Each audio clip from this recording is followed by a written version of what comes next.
Vamos continuar então. Nós paramos lá em 92, nós estamos fazendo um histórico de sistemas operacionais, que tinha de sistemas operacionais aí. E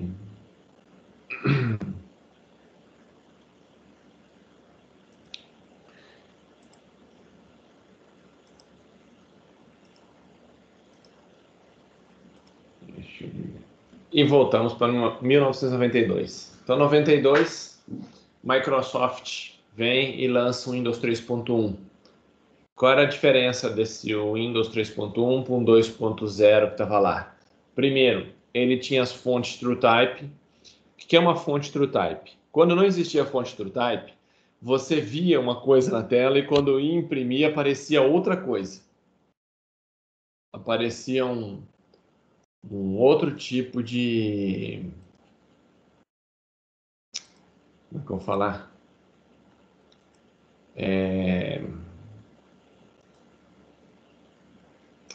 Bom, professora, exemplo.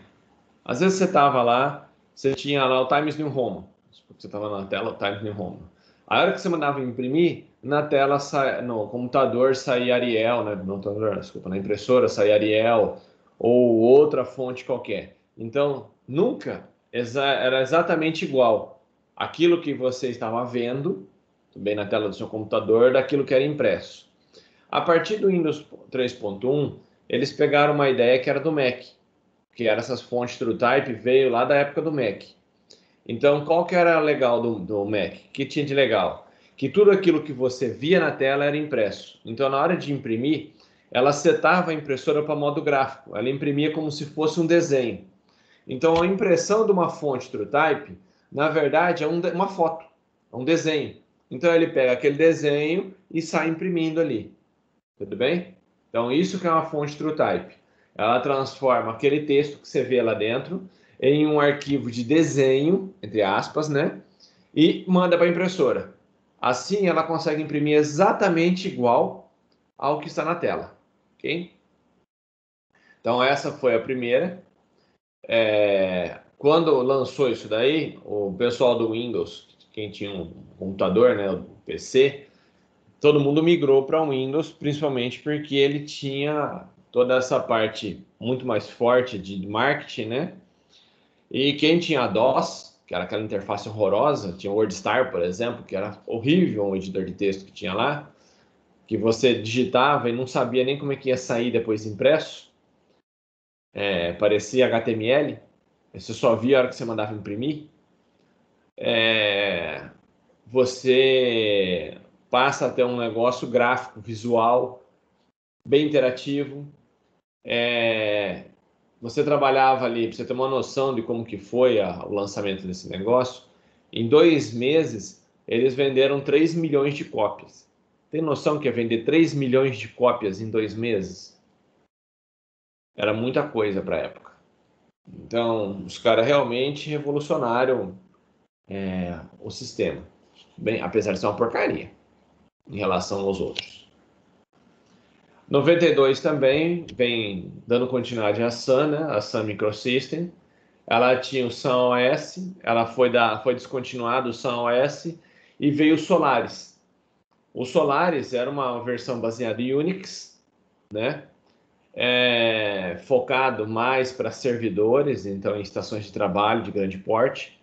Então ele trabalhava com MIPS, que era um processador que existia RISC na época, extremamente poderoso para a época. Eram os computadores que a maior parte dos filmes utilizavam para poder fazer renderização.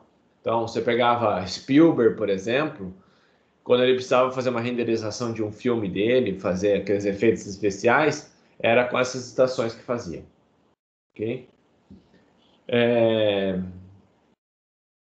Eu cheguei a trabalhar com uma estação dessa daqui no mestrado, quando eu entrei em 96.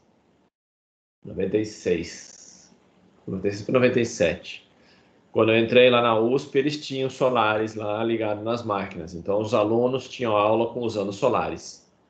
Então, tinha um computador central e várias estações.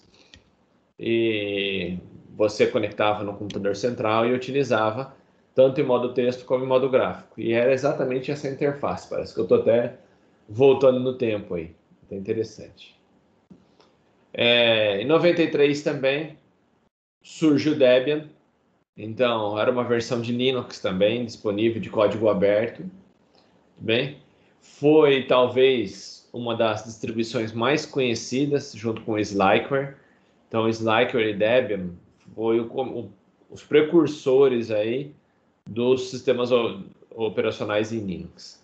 Qual que era a diferença entre um e outro? O Debian era um projeto mais voltado para o usuário. Então, você tinha um instalador de pacote dele, apt-get. Então, tinha algumas coisas interessantes lá dentro que facilitavam a vida da pessoa.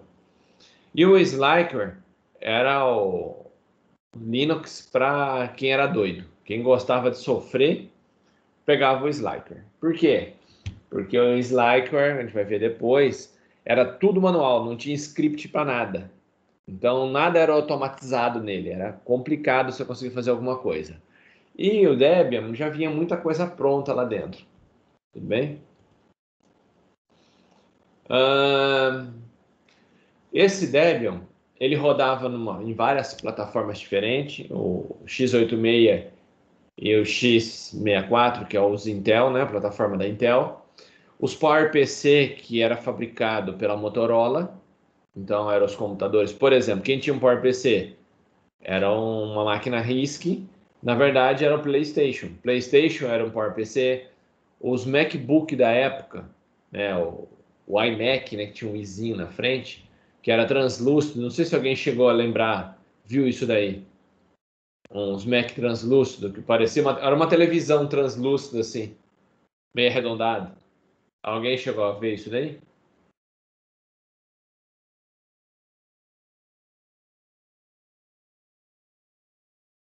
Quer ver? Deixa eu ver se eu tenho aqui uma foto dele, só para vocês terem uma noção de como que ele era.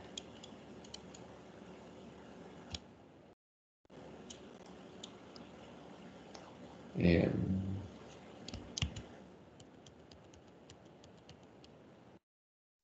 ele era assim, ó. iMac.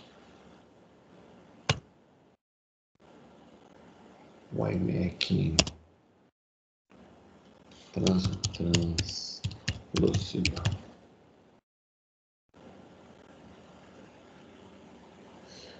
A Isabela não está conseguindo entrar na aula. Por que será?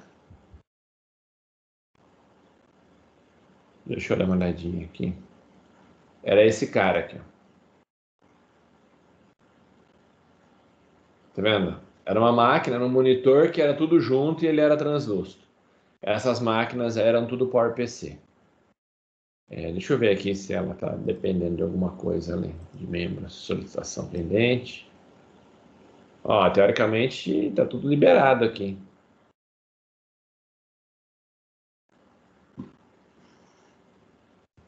Isso daí é bem antigo. Na época foi um sucesso quando eles fizeram esses computadores aqui tudo colorido.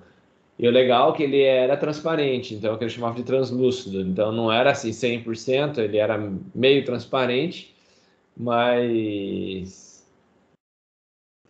ela não faz parte da equipe do Teams. Pera lá, manda para ela. Pera lá, um pouquinho só.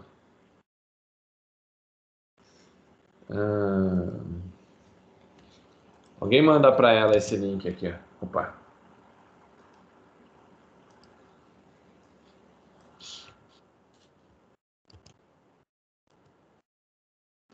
Esse é o que cai nessa aula de hoje, né? Mas fala para ela que ela tem que entrar lá no time mesmo, que aí é o ideal, ok?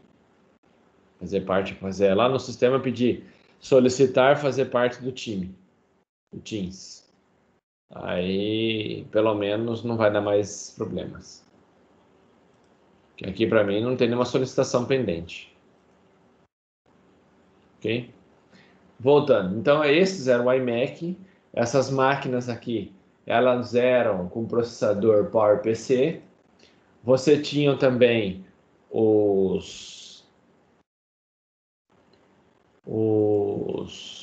Ixi, deu um pau aqui. Tá acontecendo aqui. Tá um pouquinho só aqui, tá doidão aqui. Ah, voltou. Tô piscando aqui.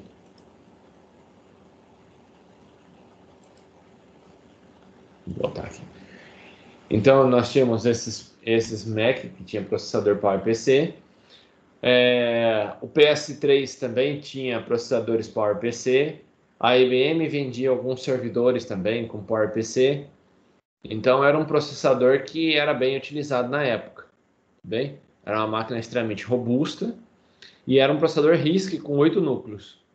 Então, era uma máquina bem interessante para a época. Nós tínhamos também os processadores Spark e MIPS, 2 processadores também para as estações gráficas. São máquinas RISC, tudo bem? Os processadores deles eram grandões, assim, parecia uma fita cassete. Você tinha o S390, que eram alguns servidores da IBM que usavam esse processador. Tinha o IA64, que a Intel fez esse processador. Esse processador da Intel é um processador RISC, tudo bem? Então, quando ela resolveu entrar no mercado, ela sempre teve processador CISC, a gente já conversou sobre isso. Lembra na outra aula que a gente falou qual era a diferença entre RISC e CISC? Vocês lembram?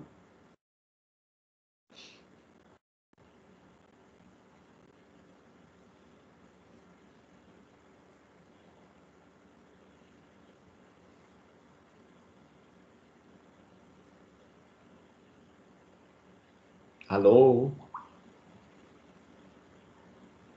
Isso. Normalmente não é só para mainframe, na verdade. O RISC você usa no seu celular. Então, se você tem um celular na sua casa, ele usa um RISC. Tudo bem? Qual é a vantagem do RISC, na verdade? Ele é um processador menor. Então, ele é um processador pequeno, com poucas instruções. E para você fazer um código, você às vezes tem que colocar várias linhas de código para conseguir fazer a mesma coisa que o CISC faz com uma linha só. Então, para o programador, o RISC dá mais trabalho. Você tem que fazer 2 linhas de código. Enquanto o CISC, ou 2, ou 3, ou 4, e o CISC você faz com uma. Só que aquela uma que ela tem não está otimizada. Então, ele demora para executar. Enquanto o RISC é instantâneo. Então, qual é a diferença para o programador? O RISC é mais rápido, tudo bem? Só que dá um pouquinho mais de trabalho para o programador. O CISC é mais lento, mas é mais fácil para o programador. Outra diferença, o RISC gasta muito mais energia, o CISC gasta muito mais energia do que o RISC. Um processador RISC, por ele ser pequenininho, a energia tem que sair de um lado e ir para o outro, tem pouca distância para ela ir. Então ela gasta pouca energia para fazer isso daí. Um processador RISC, um processador CISC, que é o do PC comum, é o processador, por exemplo, da i7, 9. O que acontece? Como o processador lá dentro é grande, para sair alguma coisa de um lado para o outro, ele gasta energia para fazer isso daí. Então, normalmente, um processador CISC, que é do PC nosso, ele costuma esquentar muito mais do que um processador RISC. Por exemplo, celular. O celular é um processador RISC, é um processador ARM, que é um dos processadores que estava ali, inclusive, no Debian. Se você pensar, cadê a ventoinha disso daqui? Ó? Não tem ventoinha. Tudo bem? E ele funciona. Tem um dissipador de calor interno e ele continua funcionando o celular. Se eu tivesse um processador CISC aí dentro, isso aqui seria um tijolo e teria uma ventoinha aqui em cima para poder dissipar calor. Tudo bem? Então, toda vez que você pega um processador CISC, ele tem aquelas ventoinhas tamanho gigante. Você pode ver pelos seus PCs aí, cada vez maiores as ventoinhas, o water cooler, o cara coloca lá até refrigeração por água para poder conseguir fazer alguma coisa. Tudo bem? Então, basicamente era isso. Basicamente, o Debian, por ser uma distribuição bem interessante, fácil de mexer até hoje, várias outras distribuições se basearam nela. Por exemplo, a Ubuntu. Ubuntu talvez hoje seja a distribuição mais utilizada aí no mercado, ela basicamente, o que ela era? Era um pacote do Debian, né? Uma modificação do Debian. Então os caras pegaram o Debian e modificaram o bichinho. E ele virou um Ubuntu. Bem? Até hoje bastante utilizado, bem, existe a distribuição, o pessoal continua mexendo nele. Em 93, vem o pessoal trabalhando com FreeBSD. Tudo bem? O que era esse FreeBSD? Basicamente era um projeto lá da Berkeley, que tinha o BSD, que era uma versão de Linux, de Unix. Aí eles pegaram essa versão de Unix, esse kernel do Unix, deram uma melhorada nele e disponibilizaram ele como um sistema gratuito. Então, basicamente, ele era um Unix. Se você olhar, basicamente é um Linux. Se você vê os dois, a programação, a interface, é tudo igual do Linux. Ah, e qual é a diferença? A programação interna. O kernel não é feito pela comunidade do Linux. É um kernel Unix, né? O kernel original. Então, é só como é implementado. Os dois fazem a mesma coisa, só que cada um tem uma implementação diferente. Internamente, cada um foi programado de um jeito. Basicamente é isso.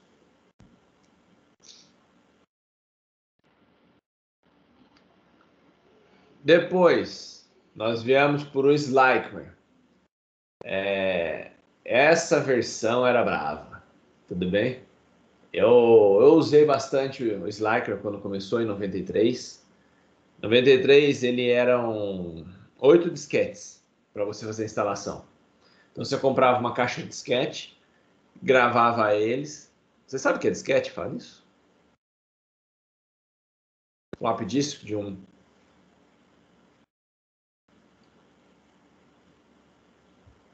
Hoje em dia o pessoal não sabe nem como é que funciona um disquete, porque acho que nem vê mais um disquete na faculdade, né? O Edivaldo tá falando que usou bastante. Isso, 1.44. É o próprio. Então a gente usava uns 8 disquetes desse daí, copiava o Linux e instalava nas máquinas.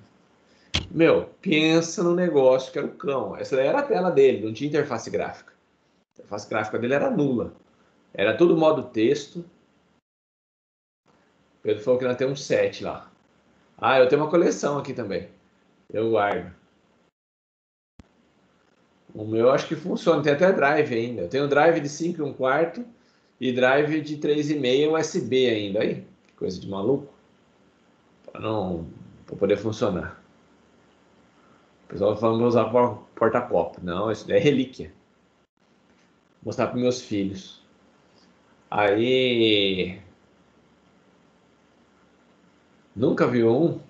Caraca, eu vou pegar um pra você ver.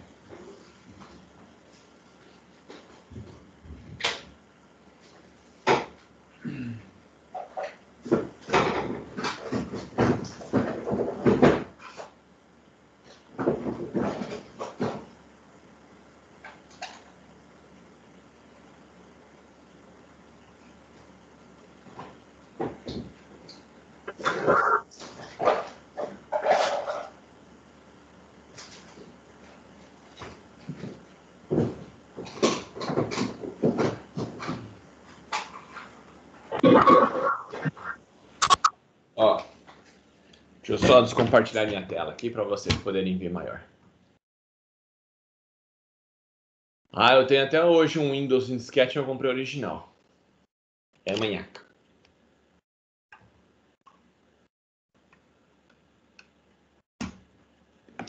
Ó, o disquete, pessoal.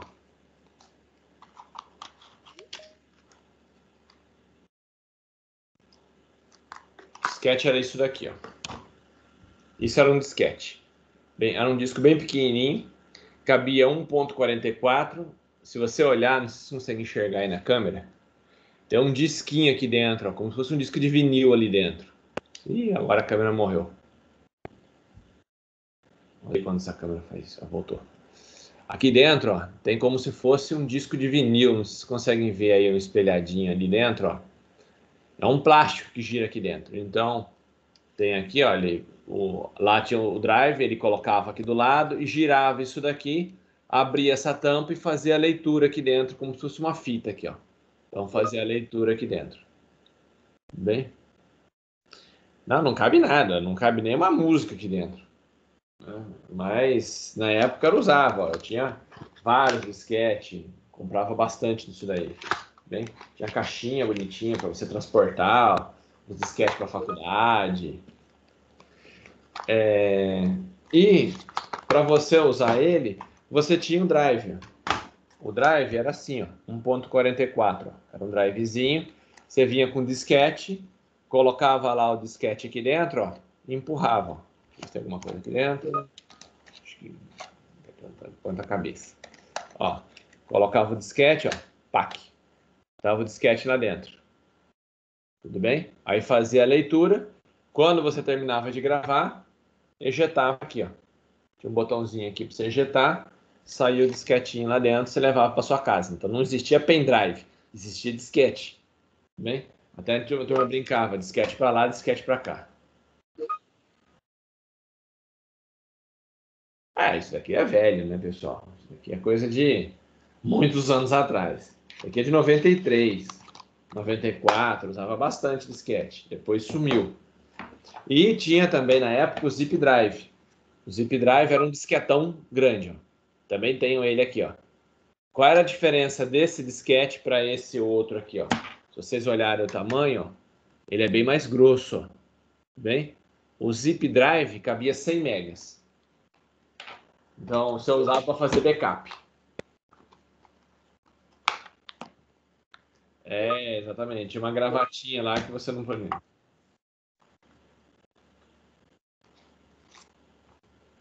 É. Aqui, ó, tinha uma tampinha aqui, ó. Um disquete. Tá vendo? Tem uma travinha aqui, ó. Que você baixava ela, se você subir aqui, ó, tá protegido contra a gravação. Tá vendo? Tem um buraquinho aqui. Aí você busca a travinha para baixo. Ó. E agora ele permite gravar. Tá vendo? Tem uma travinha aqui que você desloca ela para cima e para baixo. Ó. Então, um pedacinho de plástico aqui. Aqui falava se dava para ligar ou não. Pendrive antigo parece um PlayStation 2. Não, a tecnologia da época, pessoal. Tudo isso daqui hoje em dia é lixo, tá tudo ultrapassado, não serve para mais nada. Ok? O pessoal ainda brincando que nem era nascida aqui. Eu já estava estudando, hein? Coisa de maluco isso. Mas tudo bem. Então, basicamente, a gente usava esse Sliker, que era horroroso. Deixa eu compartilhar a tela aqui de novo com vocês. Feio para dedéu. Dava muito trabalho. Demorava aproximadamente uns 15 dias a um mês para conseguir configurar o teclado e configurar o mouse dele e a placa de vídeo. Então, basicamente, era esse tempo que você fazia. Por que isso? Porque não tinha nada de plug and play, autodetecção, nada disso. Aí você pegava um drive, colocava um, tentava, não dava certo, colocava outro, tentava, não dava certo. Não tinha internet igual hoje para você ficar fazendo download de drive e ficar procurando no Google. Google não existia. Drive, basicamente, você tinha que ficar tentando achar alguma coisa no site do fabricante. A maior parte dos fabricantes não fornecia drive para Linux, então dava bastante trabalho. Você tinha que fazer teste com outros drives, ver um que fosse compatível. E as frequências do monitor, você tinha que especificar a frequência horizontal, vertical de funcionamento, frequência de uso, né, de atualização de dados. Tudo isso você tinha que especificar. Se você não especificasse nada disso, simplesmente ele não funcionava. Pensou que beleza? Então demorava, porque você testava um, o negócio não funcionava, aí travava, aí você tinha que reinicializar a sua máquina, aí voltava, você testava outro, não dava, aí tinha umas 1000 configurações diferentes, você fazia umas 10, 20 por dia, cansava, e no outro dia você fazia mais umas 20. Era um negócio meio bravo. Ah, hoje, já, essa aqui é uma foto mais moderna, né? O Slackware hoje ele é bem mais bonito, tem uma interface decente, como qualquer outro Linux. Bem, já tem as suas facilidades. Então, ele deixou de ser aquele Linux chatíssimo para instalar e agora ele é tão bom quanto os demais. Okay? 94 vem o System 8, também conhecido como Coplan. que era isso? Era uma atualização do Mac. Então, o que eles tentaram fazer? Tentaram fazer uma interface bonita para o Mac. Lógico, se você usar ver essa daqui e ver a interface atual do Mac, essa daqui é de chorar até. É feia. Bem? Professor, já houve outros SOs com código aberto além do Linux? Sim, muitos. O próprio FreeBSD é um deles. FreeBSD também tem um código. E por que não foi para frente? Então, comunidade, interesse, gente que quer trabalhar no código. O Linux, basicamente, é mantido por muito estudante. Então, isso que fez dele, talvez, crescer e depois muitas empresas abraçaram a ideia. Os outros, apesar de ser livre também o código, não teve uma comunidade, assim, top para poder manter. O FreeBSD ainda continua funcionando bem. Eu já usei ele. Mas não é a mesma coisa do Linux. O Linux, a comunidade é maior. Então, é escolha pessoal, eu acho. Talvez um pouco mais de marketing, facilidade de uso, comunidade que gostou do projeto. Então, basicamente, eu acho que é por causa disso.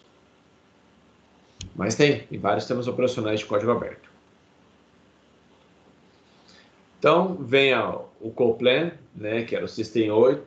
A Apple tenta fazer uma interface decente, mas não muito. A interface, vocês podem ver aqui, não era lá muito bonita.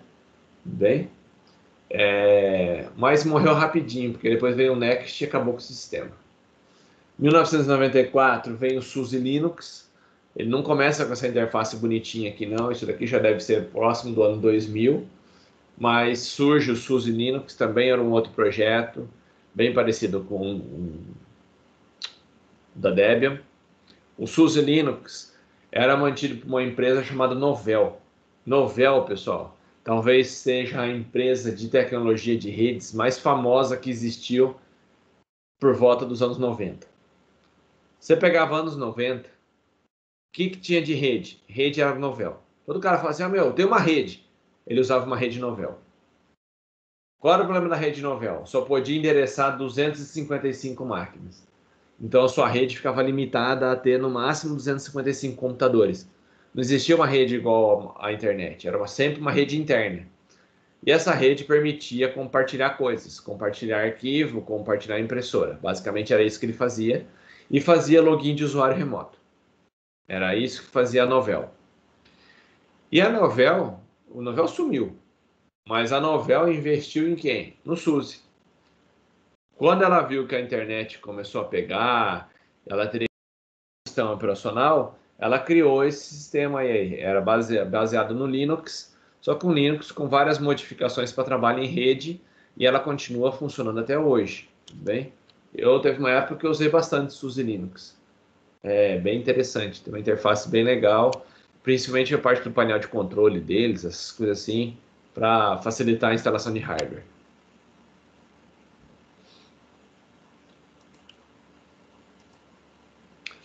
Em 95, Red Hat, talvez uma distribuição extremamente emblemática. Por que emblemática? O que o Red Hat tinha de tão interessante? Ele era mais uma distribuição Linux, né? Mais um pacote. Então o cara pegava o kernel do Linux, colocava um monte de pacotinhos que ele achava interessante e distribuía. Mas o pessoal gostava bastante, a comunidade, principalmente a comunidade acadêmica, na época utilizou bastante o Red Hat. E acho que talvez essa que é a parte mais legal deles, eles fizeram certificações Red Hat. O que era isso? Eles tinham cursos de Linux e no final davam certificados. Então, como que eles ganhavam dinheiro? Prestando serviço e estudo. Então, o que eles faziam? Davam aula a respeito disso daí. Então, tinha certificação, tinha livros disso daí. Então, ele pegava um Linux, destrinchava tudo quanto é comando, o que você podia fazer em modo texto, configurar rede, etc. Tudo em Linux, montava servidor, tudo. E fazia depois uma prova de certificação. Então, eles davam essas aulas, então era um curso, E no final tinha a certificação Red Hat. O que era isso? Era um certificado que falava que você tinha domínio do Linux.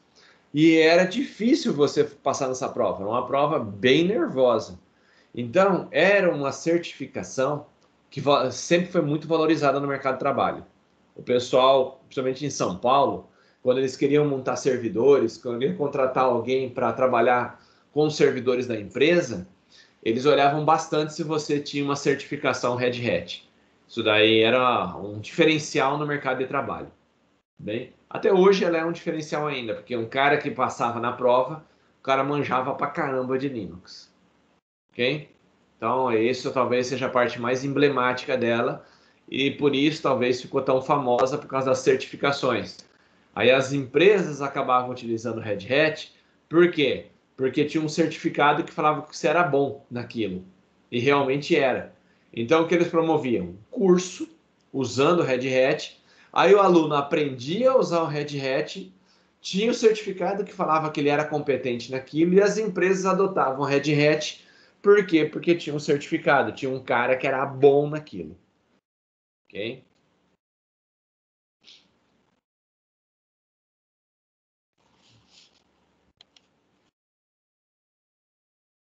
Noventa e cinco, talvez a mais emblemática das atualizações do Windows, a mais pesada, acho que talvez tenha sido feita.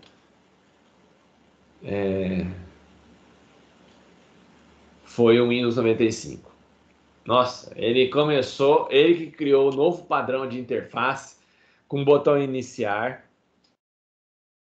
Então, tinha ali um botão de iniciar, tinha essa interface que a gente conhece hoje, de ícones, o reloginho no canto direito. Então, essa interface veio revolucionando. Meu, todo mundo queria colocar o Windows 95 na máquina. Principalmente se eliminava o DOS. Antes você tinha dois sistemas operacionais para rodar. A partir do Windows 95 tinha um só. Nossa, isso daí mudou pra caramba. Tinha livros escritos. Deixa eu ver se eu tenho aqui em casa ainda. Se eu não doei. Deixa eu ver aqui. Não, não tenho mais, já doei. Eu tinha um livro de Windows 95, devia ter mais de 1000 páginas, que explicava só o sistema operacional para você poder entender na época, para programar para o Windows 95. Nossa, foi diversão total, né? Ter essa interface gráfica diferente.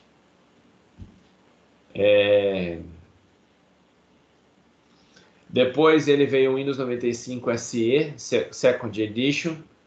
Qual era a diferença dessa segunda versão? Ela tinha suporte ao USB.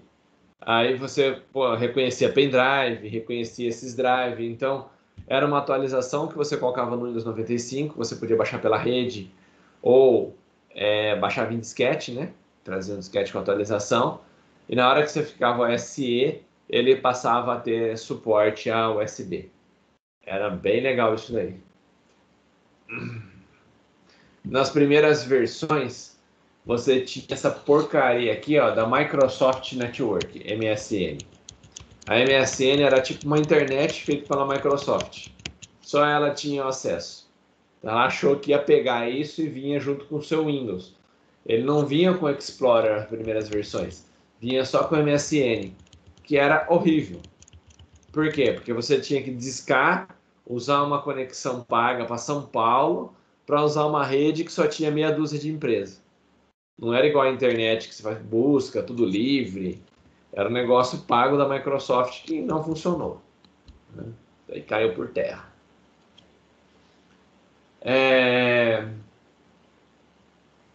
96 veio o Rhapsody. Que era isso daí? Eles pegaram o OpenStep, que era do Bill Gates, do Steve Jobs. Então, o Steve Jobs tinha criado o OpenStep, que a gente já viu lá atrás, que era uma interface bem bonita para a época. Deram uma melhorada nela, tudo bem? E lançaram ela como se fosse uma nova interface para o macOS. Então, em vez de ser o System 8, seria um System 9. Bem, então seria uma nova interface do Mac, essa daqui. Bem elaborada, os ícones muito mais bonitos, em 3D. Por quê? Porque pegava o Next lá, Next Step. Tudo bem?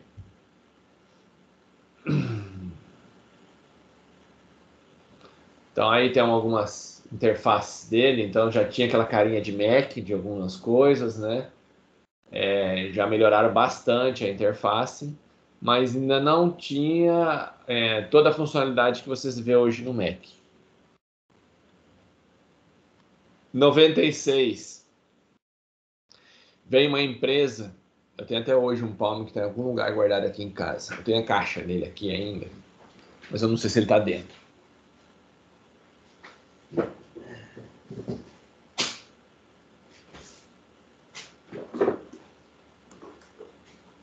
Um Palm, eu tinha um Palm na época, Tungsten. Então, deixa eu ver se eu tenho, eu tô com um Palm aqui dentro, que eu nem lembro se eu tô com ele aqui dentro ou não. Ainda tô. Sai daqui de dentro.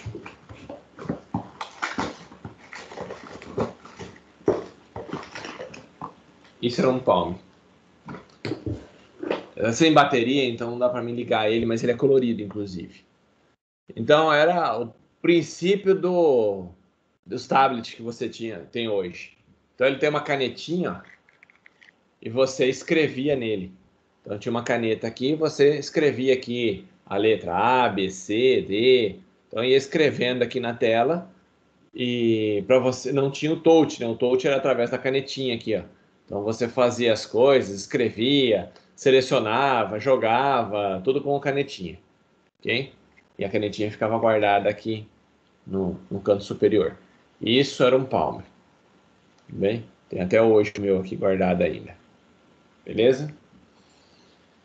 Então, esse carinha aí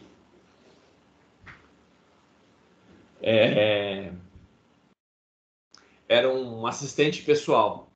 O que era um assistente pessoal? Basicamente era um tablet. Você tinha ali agenda, coisa para fazer, lista de endereços. As primeiras versões era branco e preto e depois ela ficou colorida. Essa daqui, a minha, já era colorida. Tudo bem? Você podia escrever, desenhar nele, mandar recado. Era até bem legal. Palm OS. Essa é a interface do meu. O meu é assim, coloridinho. Esse daqui que eu tô com ele.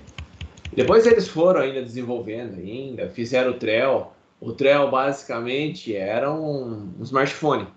Então ele tinha ali um celular, você podia ligar para as pessoas e ele era o assistente pessoal. Então quando você não tinha os telefones da época, Malemar fazia chamada. Então o que você tinha na época? Um celular que tinha, sei lá, agenda para 100 números, quando os top do celular era isso. Agenda para 100 posições, tinha lanterna, um ou outro que tinha lanterna, mas era difícil. Tinha uma calculadora e acho que era basicamente isso. Acho que nem câmera tinha na época, os celulares. E você tinha um smartphone ali que dava para você executar programinhas dentro dele, carregar programas, instalar programas lá dentro. Tinha um Office, então você conseguia digitar naquele teclado horroroso ali, mas você conseguia digitar as coisas lá dentro.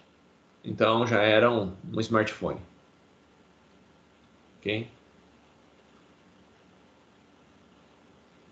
97, vem a Symbian.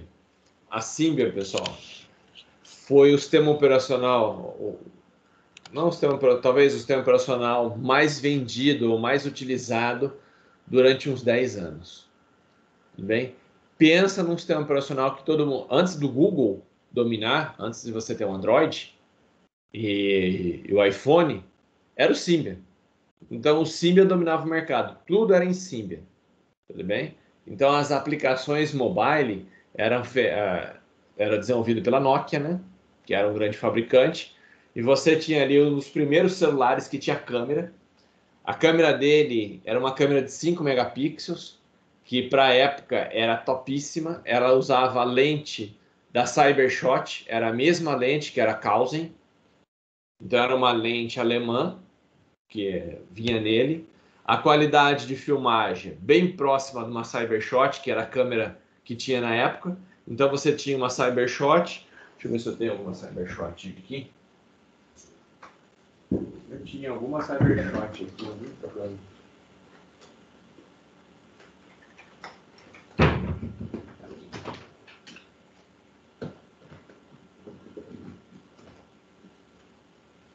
Cybershot era essa câmera aqui da Sony. Isso daqui era uma Cybershot. Está aqui dentro ainda a Cybershot. Nem sei se ela está aqui. Faz muito tempo que não uso. Ela está aqui. Isso era uma Cybershot. Era uma câmera até bonitinha da Sony. Tudo bem? E na época a Cybershot ela tinha a versão de 3 megapixels e de 5 megapixels. Eram as duas lentes que você tinha disponível para a época.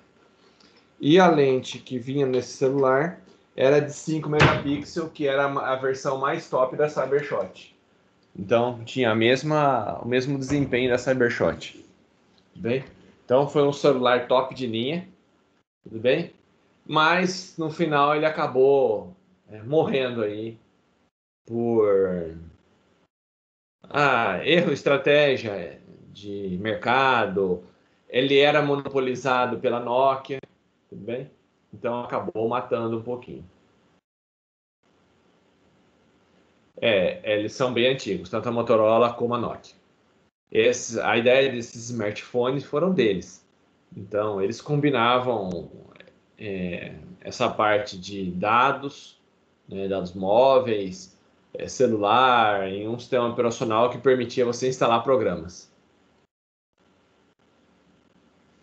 Então era bem interessante isso daí.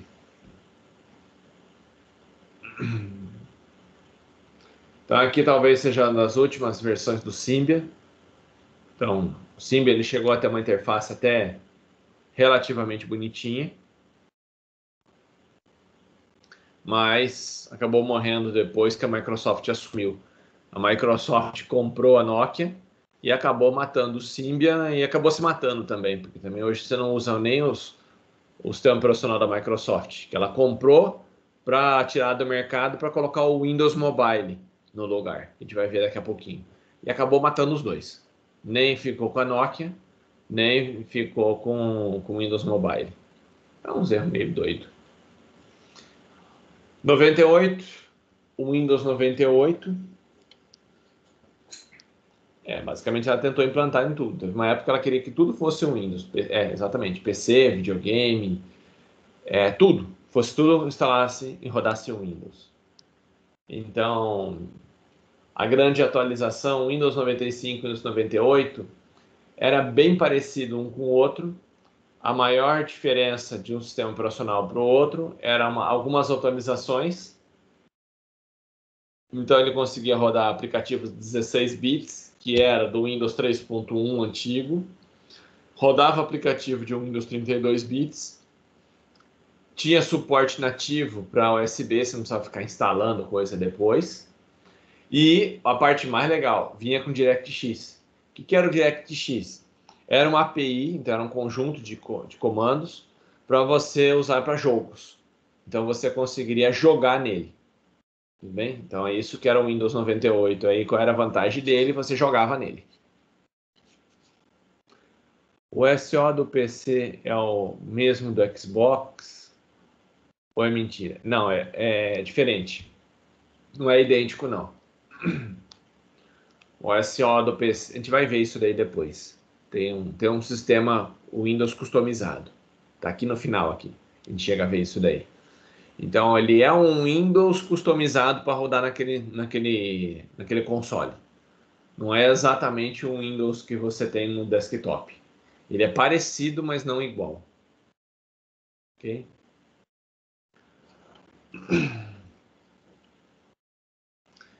A Microsoft sendo Microsoft.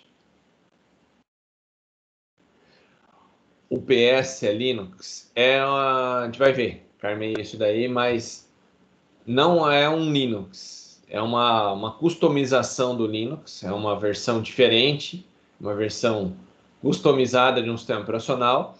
Mas o PS3, ele conseguia rodar Linux. porque ele tinha um processador PowerPC lá dentro. Bem, mas não era exatamente o Linux. Senão você conseguiria instalar qualquer coisa lá dentro, né? E ele não deixa você instalar. Então, tem um monte de bloqueio lá dentro. Mas a gente chega lá. 1998 vem o Mandrake, também conhecido como Mandriva. Era uma distribuição de uma empresa brasileira. Então o pessoal aqui no Brasil começou a fazer umas distribuições Linux. Ele e a Conectiva Linux. Então era a Mandriva, a Conectiva Linux, o Kurumin. Então começou a ter algumas distribuições feitas por brasileiros. Então, algumas coisas que o pessoal daqui queria e começaram a colocar nessas versões Linux. O WinGets, por exemplo, ele tinha bastante. Tipo, dava pra colocar reloginho, previsão do tempo. Todas as porcariadas que você coloca hoje no celular, conseguia fazer isso na tela. Era legal até. Teve os seus momentos de glória aí no passado. Bem, somente você conseguia deixar ele em português. 1999, Microsoft pega e dá uma atualizada no Windows 98 SE, Second Edition. Então, a Apple sempre usou muito o WinGet, mas já tinha, a gente vai ver isso daí. Já existia há muito tempo, eles só deram uma melhorada na interface. Então já tinha um monte de coisa de melhoria lá dentro, principalmente na parte de redes. Você já tinha suporte nativo à internet, não precisava instalar drive de terceiro, então tinha TCP/IP lá dentro rodando. Tinha suporte a novos drivers, então você baixava já a coisa da internet. Atualização do DirectX, então DirectX mais novo, com mais suporte a jogos, suporte a fumacinha, então os jogos conseguia ter nuvem, essas coisas assim, ficou melhor a jogabilidade dele no sistema. Na mesma época surgiu o Windows Yellow Dog. O Yellow Dog era uma distribuição exclusiva para PowerPC. Por que os caras criaram uma distribuição exclusiva para a PowerPC? Exatamente para rodar dentro dos dos PlayStation. Então os caras tinham PlayStation na época, começaram a perceber que aquilo lá tinha um hardware nervosíssimo para a época e usava ele como PC. Então o cara comprava um PlayStation, que era subsidiado pela Sony, você pagava na época $500, então hoje seria em torno de 2.500 conto, que é o preço de um computador básico. Você tinha um computador que tinha até drive de Blu-ray, placa de vídeo, tinha um monte de coisa lá dentro. E instalava lá dentro e rodava uma versão de Linux, fazia pesquisa, acessava a internet, instalava outros aplicativos, etc.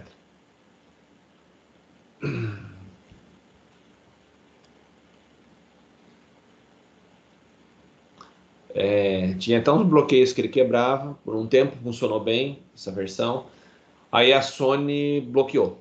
Nas versões mais novas já não tinha um bloqueio para você não conseguir mais instalar o Linux lá dentro. Você conseguia instalar o Yellow Dog só naqueles PlayStation Fat, que é aqueles grossão, que tinha uma barra cromada na frente. Aquele lá você conseguia, se não tivesse passado por muitas atualizações, conseguia instalar o Yellow Dog. Mas só os primeirão. Depois os mais novos já tinha proteção no hardware, porque ela percebeu que o pessoal já usava o PS3 como computador pessoal e ela estava se lascando, né? Tava pagando para você ter um computador barato. Aí ela tirou isso daí. Por isso que foi aqui, ó. Depois a última versão foi em 2012. Por que isso? Porque depois eles tiraram porque não tinha mais PlayStation para poder instalar, né? PlayStation 3. Os novos são todos bloqueados, você não conseguia comprar um novo daquele FAT. Então não tinha razão de continuar existindo esse sistema operacional. Mas ele era bem bonitinho. Então você conseguia rodar lá o Yellow Dog bonitinho, com usando o PlayStation para poder fazer atividades do dia a dia. Plugava nele um teclado, plugava um mouse e você tinha um sistema operacional lá capaz de funcionar como se fosse um desktop. Aliás, um hardware como um desktop. Na mesma época, vem os BlackBerry, tudo bem? Era um concorrente do Symbian. Então, o BlackBerry, pessoal, era um sistema operacional de alguns celulares que era para uso corporativo. Ele era muito bom para receber e-mail. E ele tinha um tecladinho nele, embaixo. Então, era como se fosse um celular. Então, se você olhasse para ele, aqui não tem nenhum BlackBerry aqui em casa, mas era um celular e aqui embaixo, né, tinha um tecladinho que você trabalhava com ele digitando. Tudo bem? Então, era muito bom, o pessoal gostava dele para poder mandar recados. Ele era ótimo para você interconectar com a maior parte dos sistemas de e-mail corporativo que existia na época. Então, quem trabalhava em empresa tinha um BlackBerry. Por quê? Porque recebia e-mail na hora, tinha notificação que chegou mensagem. Então, quando o e-mail era febre ainda, hoje não tinha o WhatsApp. Então, o pessoal gostava bastante do BlackBerry. Aí vem o Raspberry Pi. Roda um sistema operacional? Roda até o Windows se você quiser instalar lá dentro. Dá para instalar. As versões customizadas de Linux também dá. Mas voltando aqui. Vem a Microsoft, lança o Windows 2000, que era uma versão modificada para a rede. O Raspberry para usar um sistema operacional? Ele é simples, né? Um hardware bem simples, para coisa bem específica. Geralmente para você monitorar coisa, não é para você ficar usando o Raspberry como PC. Ele fica bem lento para fazer isso daí, ele é bem fraquinho. O Windows, nada. O Windows 2000, então, era um sucessor do Windows NT. Então, era uma linha mais profissional, um código mais pesado. Era feito para servidores. Então, ele não era bom como desktop, mas era muito bom como estação de trabalho e como servidor. Então, quando você tinha empresa, você partia para o Windows 2000. Tudo bem? Ele era bem top.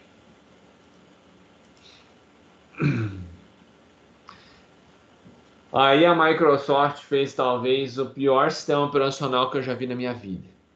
Acho que se você elencar todo o sistema operacional que a Microsoft já fez, esse é a porcaria total. Se tivesse o pior sistema, eu colocaria esse Windows ME. Por que o Windows ME? O Windows ME Millennium Edition basicamente era o Windows 98. Ela foi lá e copiou alguns pedaços do Windows 2000. Então ele pegou o Windows 2000, que era extremamente forte, poderoso, mas você não conseguia jogar nele, por exemplo. Ele tinha bloqueio para jogo. E ela pegou o código daquilo lá, deu uma gambiarrada, mexeu em parte do código, misturou com o Windows 98 e lançou essa porcaria. O que aconteceu? Isso daí tinha bug a dar com pau. Ele travava a cada 5 minutos. Pensa num sistema ruim. No mínimo, ele deveria travar, no mínimo, se você tivesse muita sorte, ele só ia travar umas 2 a 3 vezes por dia. Normalmente travava mais. Aí, além de travar, ele era lento pra caramba. Tudo que ia fazer era ruim. Pensa numa adaptação bem mal feita. Então foi isso daí. Foi o Windows 2000 ME. Então, acho que para mim o pior sistema que a Microsoft já fez na vida foi essa bosta.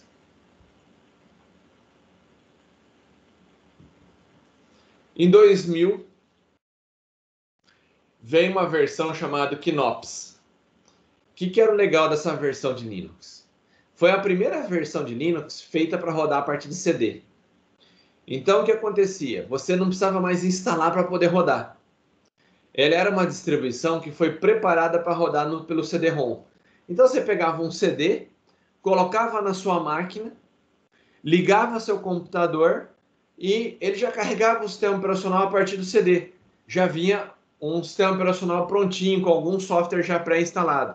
Já vinha com Office, já vinha com Browse, já vinha com editor de vídeo, um editor de imagem e um MP3, um player. Então já vinha tudo num único CD ali dentro. Tudo bem? Então, ela basicamente era uma modificação do Debian, então tinha o Debian. Aí eles fizeram uma modificação para rodar a partir do CD, então ele dava boot pelo CD. E o legal dessa distribuição é que você não precisava ter nada instalado na máquina. Às vezes você ia, como o CD na época era uma coisa que todo mundo tinha, igual o pendrive hoje, você levava o CD com o seu Linux. Então chegava num laboratório, você colocava o seu CD ali dentro, bootava e tinha o seu sistema operacional inteiro. Então, o que normalmente a pessoa fazia? Levava uma pendrive para gravar os arquivos, ou na nuvem, armazenava lá em algum lugar, e tinha um CDzinho com o sistema operacional. Você não usava o sistema operacional da máquina.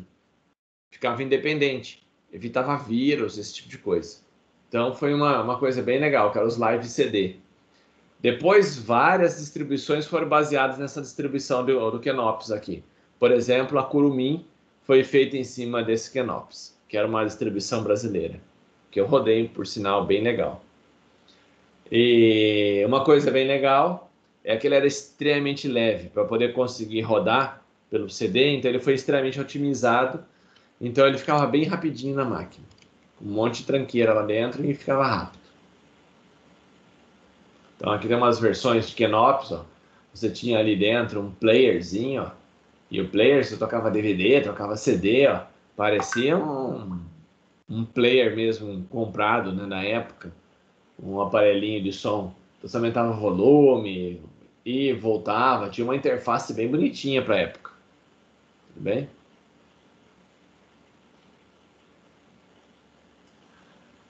Em 2001 vem talvez a versão mais utilizada do Windows.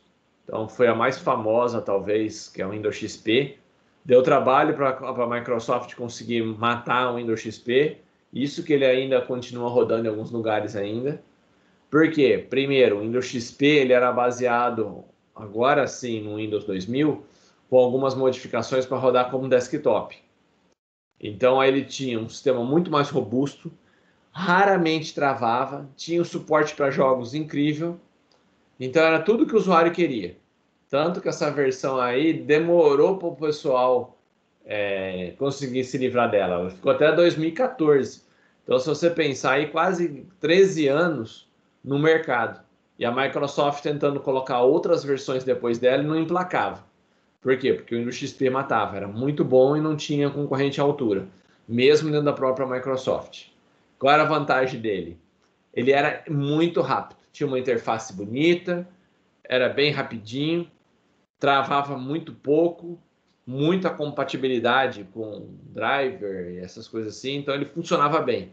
Esse era o sistema que a gente pode falar, puta, de parabéns à Microsoft. Esse talvez seja um dos melhores sistemas.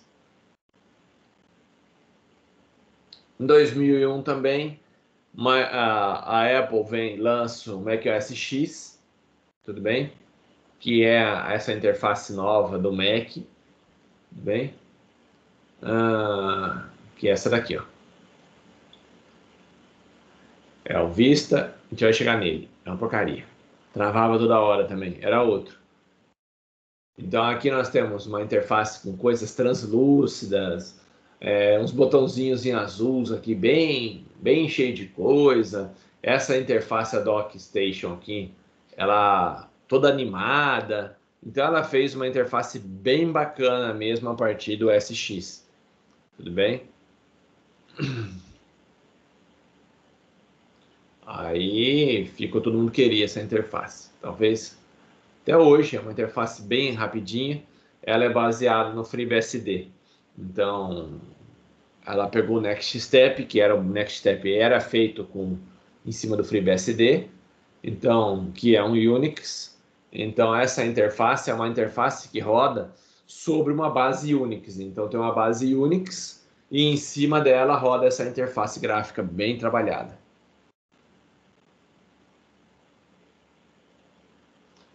Em 2002, vem mais uma distribuição Linux, GentOS. Até hoje existe, mas não pegou ainda como achei que ia vir.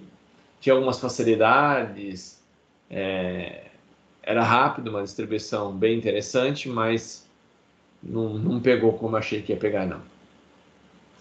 Fedora Linux, o Fedora era o substituto do Red Hat. Então o Red Hat ele chegou num ponto que eles atualizaram e ele virou o Fedora Linux.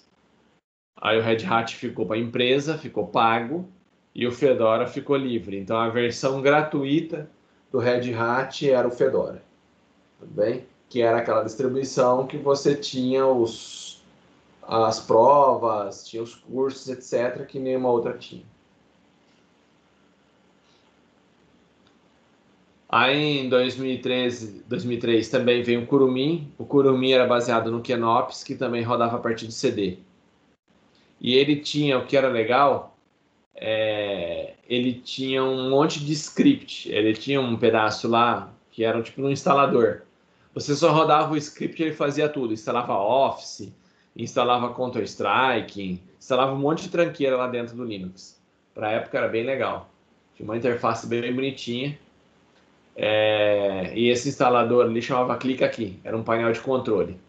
Bem, ali ele baixava tudo a partir da loja deles. Então tinha uma loja, como vocês têm hoje ali a ideia do Google Play, ou esses marketing da vida, vocês tinham aí o Clique Aqui.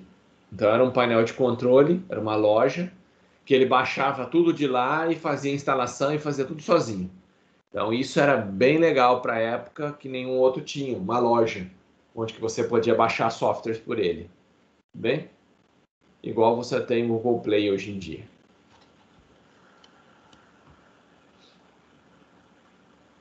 Em 2004, vem uma distribuição que até hoje aí tá funcionando e funcionando bem, que foi a Ubuntu. Então a Ubuntu, ela começou com dois pés direitos, os pés no peito do povo, para tentar emplacar o Linux. O que ela fazia? Ela distribuía gratuitamente a mídia de instalação do Ubuntu. Então você entrava no site da Ubuntu, ia lá e pedia, olha, eu quero 5 mídias do Ubuntu. O cara te mandava na sua casa 5 mídias de instalação do Ubuntu gratuitamente para você pegar para os seus amigos e distribuir uma para você e o resto para os seus amigos.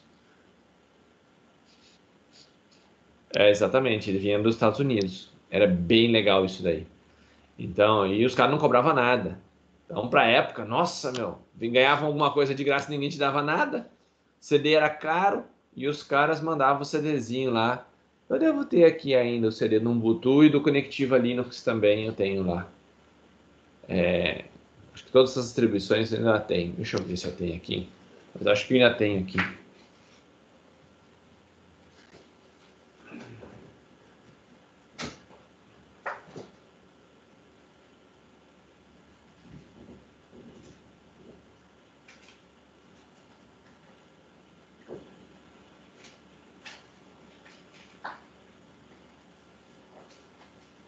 Kurumin era pequenininho assim, rodava num CDzinho bem pequeno.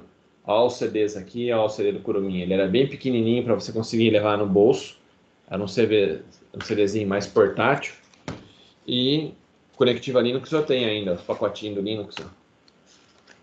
Tenho ainda os originais. Eu sempre comprei, pagava para poder ter os CDs originais aqui dentro. Lógico que eu não vou usar isso daqui, mas eu comprava aqui, tinha todos os CDs originais, com os manuais de instalação, as mídias originais. Ó. Então eu sempre comprei as mídias originais. Era bem legal. Por que isso? Porque fortalecia a comunidade. O pessoal, você bancava, né? Estava ajudando eles a o Linux crescer. Então eu sempre comprei os sistemas. Então, eu só não sei onde foi parar o restante aqui. Mas eu tenho de todos eles. Todos eles eu ou pedia quando era de graça, ou comprava para poder, sei lá, fazer com que essas distribuições elas melhorassem. E eu torcia realmente pelo Linux para poder, sempre torci, e uso até hoje para poder deixar ele melhor.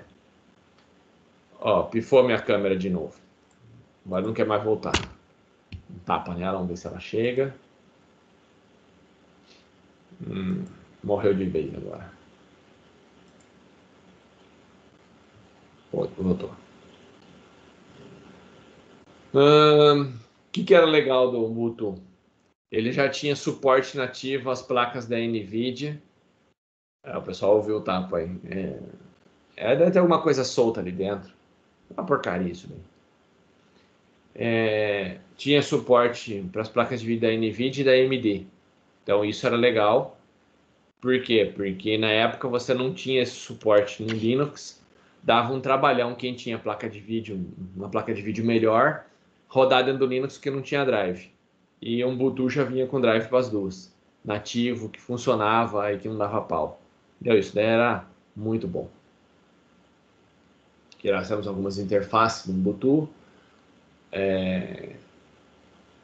Só para vocês terem uma noção, essa aqui é uma interface mais nova. 2004 vem uma modificação bem interessante.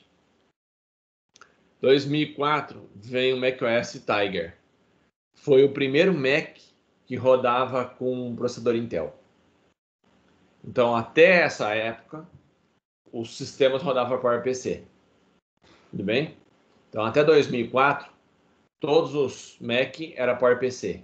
Chegou 2004, vem o macOS Tiger, que além de rodar no PowerPC, ele rodava também numa arquitetura Intel.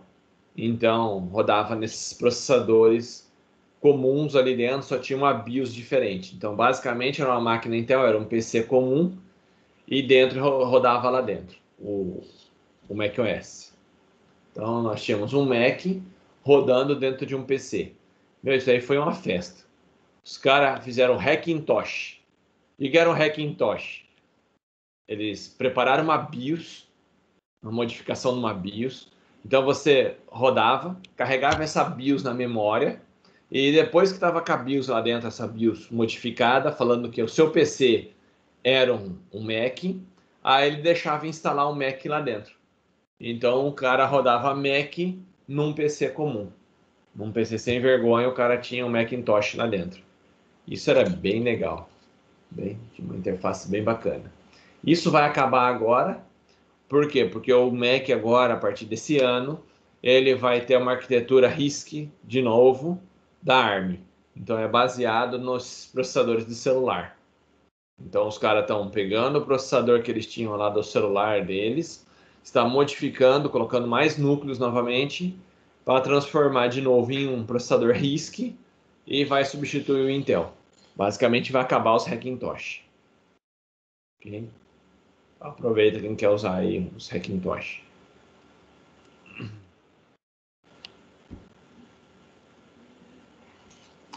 Mint Linux, a partir de 2006, o pessoal começou a ser uma versão de Linux bem interessante, principalmente para a faculdade. É a distribuição que a gente usa ali no Instituto Federal. Então a gente usa o Linux Mint lá no Instituto Federal. Distribuição boa. Não tem nada assim de coisa de outro mundo, mas ela talvez não tenha as coisas mais novas, mas ela é uma distribuição bem estável. Isso talvez seja a parte mais legal dela. OpenSUSE, em 2006, o SUSE Linux pegou e separou a linha de produtos dele, uma voltada para servidores com suporte. Então ela fez uma versão para público de rede, e nessa daí eles vendiam, acho que por R$200 na época, se não me engano, a instalação. O que dava direito? Você comprava a mídia, eles te mandavam a mídia de instalação igual essa daqui, ó, tudo bem? Mandava uma mídia de instalação e mandava o cartão de suporte. O que era o cartão de suporte? Era um número e uma numeração que você podia ligar para eles e tirar dúvidas. Então, as empresas às vezes preferiam usar essa versão porque tinha suporte. Tinha alguém que atendia 24 horas lá e falava inclusive em português para tirar suas dúvidas, seus problemas lá quando o Linux não funcionava. Então, essa foi uma versão para servidor e ela abriu uma outra que chamava OpenSUSE, que era gratuita. Então, essa era a versão do Linux deles para a comunidade. Então, eles pegaram e dividiram o produto. A partir de agora, eles teriam uma versão para servidor e para empresas e outra versão liberada para a comunidade.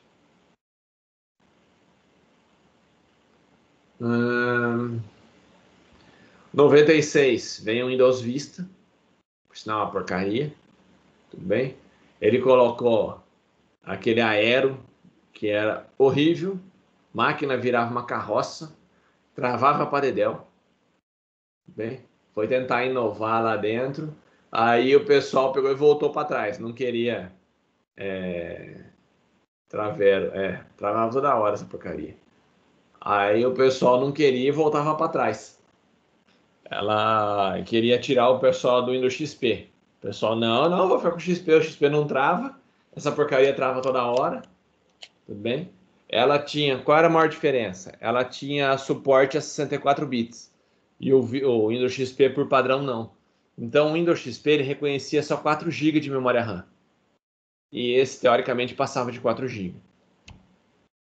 Então, aí, como as máquinas começaram a aumentar a memória, eles tinham que ter um sistema operacional que suportasse isso. Então, aqui nós temos uma foto horrorosa do Windows Vista. Era um sistema operacional cheio de frescura, tentando imitar o Mac, com aquelas, tudo translúcido, essas coisas assim. E não funcionava, travava toda hora. Mas travava menos do que o Windows ME. O ME era pior que ele. Conseguia.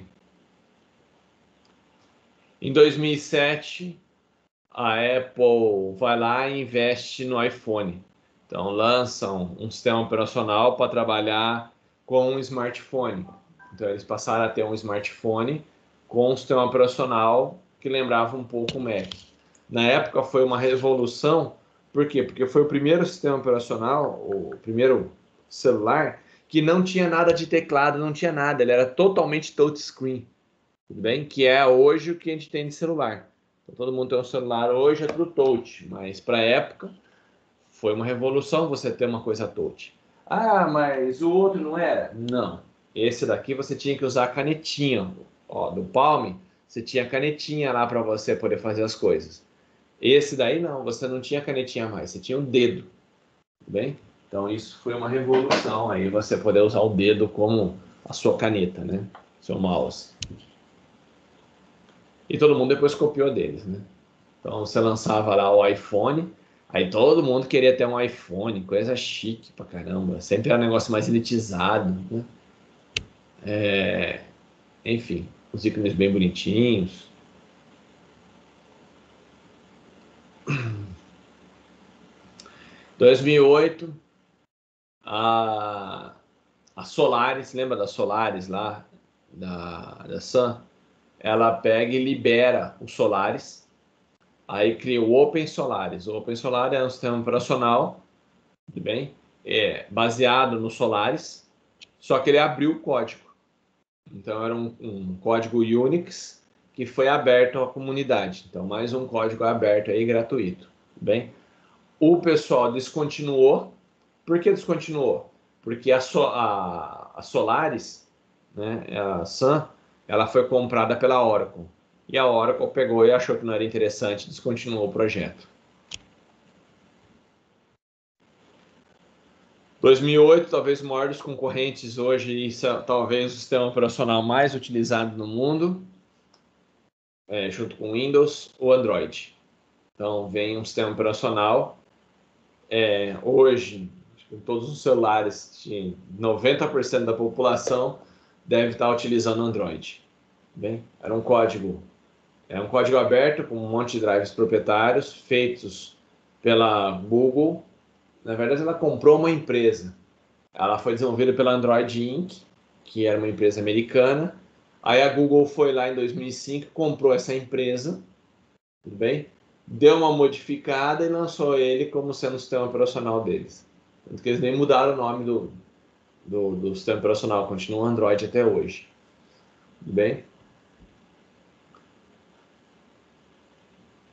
Então, aí tem algumas versões aí de Android, que era, o pessoal utilizava bastante. Houve várias modificações de interface. Basicamente, ela foi partindo para o lado mais escuro para economizar a bateria, depois ficou claro de novo, agora voltou para escuro. É uma coisa de maluco. 2009 vem o Palm WebOS. O que era isso? Os caras resolveram fazer a última tacada da Palm. Então a Palm estava com esses tablets aqui, ó. Ela resolveu fazer um sistema operacional. Tudo bem? Então, para concorrer, achou que ia pegar lá a onda do Android que estava surgindo, falar, meu, também vou fazer um sistema operacional aí para rodar em celular. Então ela criou esse Palm OS Web, tudo bem? Não pegou, bem, porque era proprietário. Mas ele era até bonitinho, tinha uma interface aí que era meio cópia do.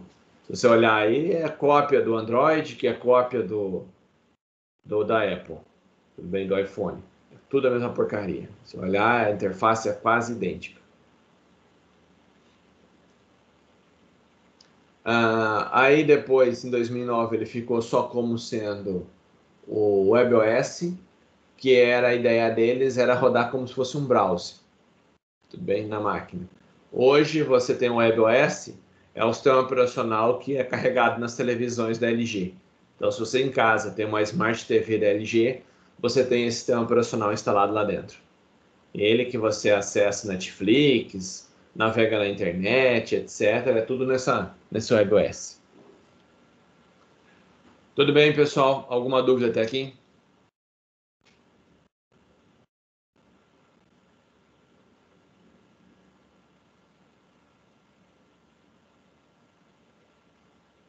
Beleza. Como já estamos no horário mais avançado, 10h27, eu vou fazer chamada, tudo bem? Depois a gente continua a partir do WebOS. Tá? Agora a gente vai na era moderna, que começa a aparecer na televisão. Beleza? Falta um pouquinho só para a gente chegar nas coisas mais novas.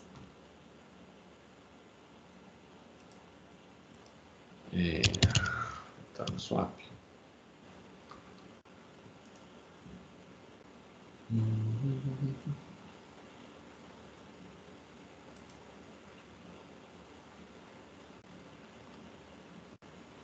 Então, dia 29, adicionar aula. Nossa.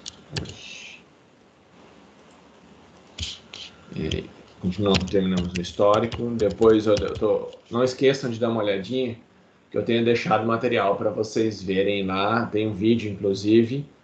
Quem não entrou, depois entram lá no EAD, ó. No EAD, se vocês entrarem aqui. Cadê você? No SO aqui, vocês vão ver que já tem uma introdução ao sistema operacional aí, que é um vídeo para vocês assistirem. Tudo bem que tem mais ou menos 1 hora aí, um pouquinho mais de 1 hora. Beleza? Então depois dá uma olhadinha nisso daí.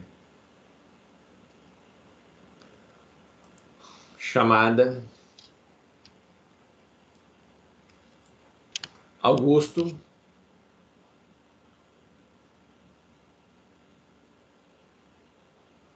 Beleza. Bianca.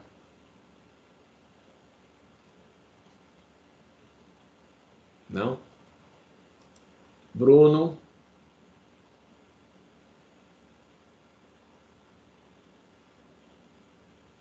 Bruno também não. Bruno Henrique. Presente. Carlos. Carlos. Não. Ciro. Ciro. Não. Edivaldo. Beleza. Eric. Gabriel Vitor.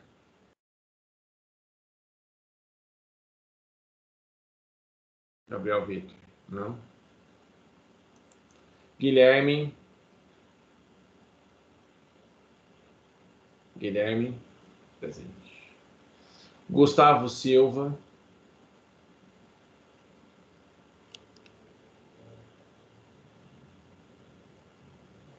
Iago. Igor.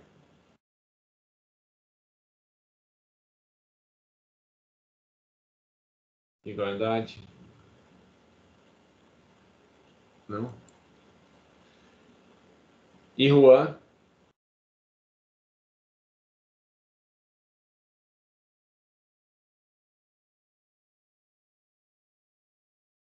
Não.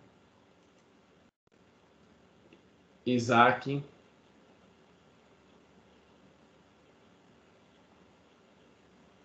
Isis.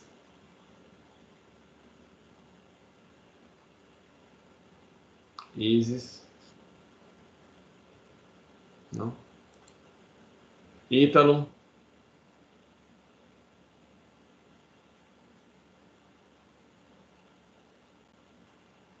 Ítalo, não. Isabela.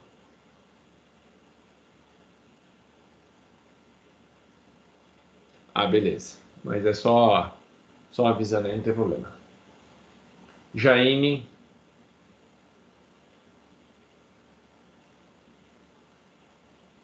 Jéssica tá aí. Jonathan. Deixa eu ver quem tá. Jonathan já levantou a mão também. José Augusto, já foi presente. Juan. Juan. Tá aí. Júlia.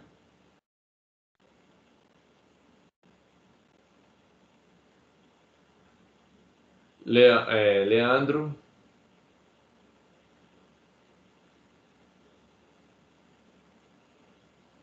Leandro, não. Presente. Letícia.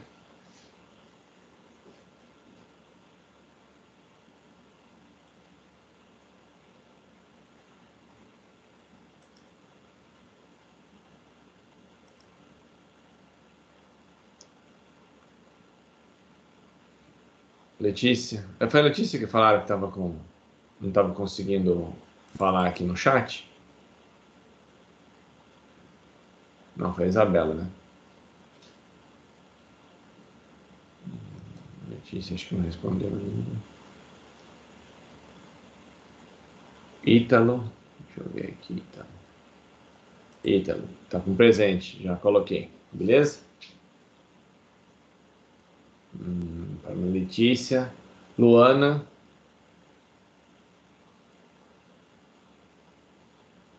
Luana. Não? Presente. Lucas Antônio.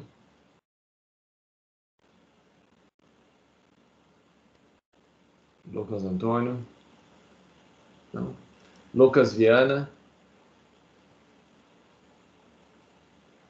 Lucas Vinícius.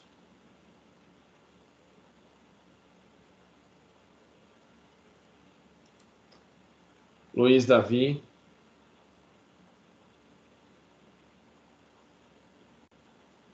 Não. Luiz Felipe.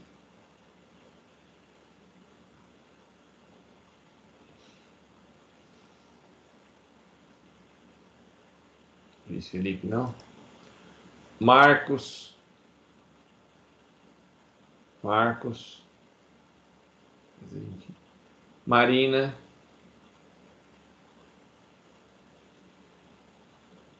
Luiz Davi tá aí. Então, beleza. Luiz Davi tá aqui. Marina também tá aí. Pedro. Tá aí. Priscila.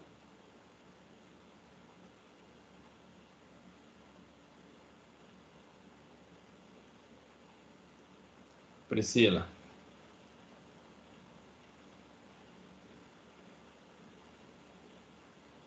Não. Vanessa.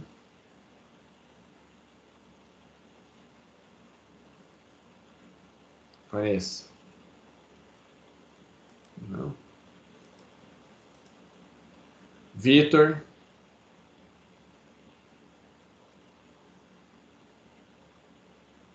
Vitor. Não. Vitório.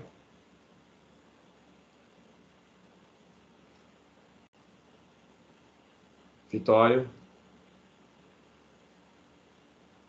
Não.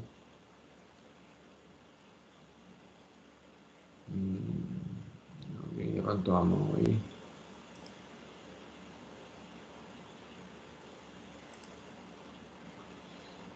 Vanderlon.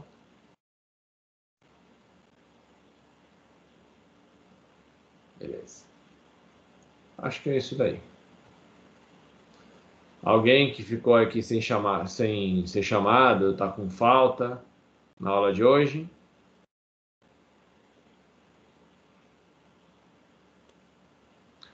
Lucas Vinícius. Vamos ver.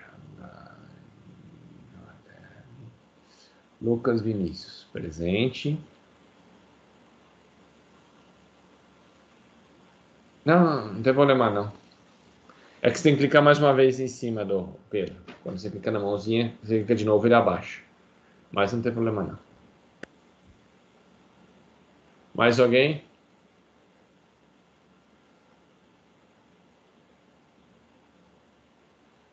Então, beleza. Pessoal, era isso por hoje. Se alguém tiver mais alguma dúvida, estou disponível. Caso contrário, semana que vem estamos lá de novo no mesmo horário. Uma ótima noite para vocês e um excelente final de semana aí.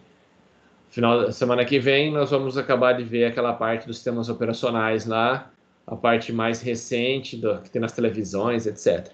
Tudo bem? Uma boa noite para todos aí.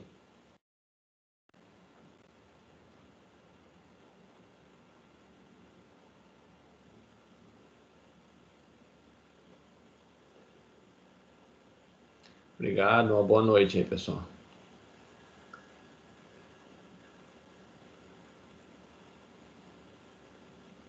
Marina, você levantou a mão?